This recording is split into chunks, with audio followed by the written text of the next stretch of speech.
রাধাকুঞ্জে এক তেঁতুল গাছ আছে, যেখানে রাধাকৃষ্ণের ঝুলনের দর্শন করেছিলেন রূপ গোস্বামী। তিনি দেখেন শ্রীকৃষ্ণ ঝুলনে উঠে রাধাকে ঝুলনে ওঠার কথা বলেন, তবে রাধারানী মানা করে দেন, কেননা কৃষ্ণ ঝুলন খুব জোরে চালান। তখন শ্রীকৃষ্ণ বচন দেন তিনি ঝুলন কখনো উঁচুতে উঠাবেন না। তখন রাধারানী ঝুলনে বসেন, সখীরাও ধাক্কা দিতে থাকে। তখন কৃষ্ণ ঝুলনকে উঁচুতে নিতে শুরু করে দেন। রাধারানী থামাতে বললেও তিনি থামান না, কৃষ্ণ কেবলই হাসতে থাকেন। তখনই সখীরা দেখেন ঝুলন এত উঁচুতে উঠে গিয়েছে যেটি পুরো গাছকে নিয়েই ঘুরছে। তখন রাধারানী চিৎকার করে শ্রীকৃষ্ণকে জড়িয়ে ধরেন। সখীরাও ভীত হয়ে পড়েন।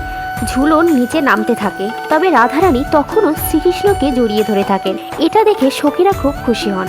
আর এ দৃশ্য দেখে রূপ গোস্বামী আনন্দে বেহুশ হয়ে পড়েন। তবে যখনই তিনি ওঠেন দেখেন রাধা ও কৃষ্ণ সখীরা মিলে চলে গিয়েছে। দোলনাটি সেখানেই আছে আর গাছের ডাল সেভাবেই নিচু হয়ে আছে। রাধে রাধে।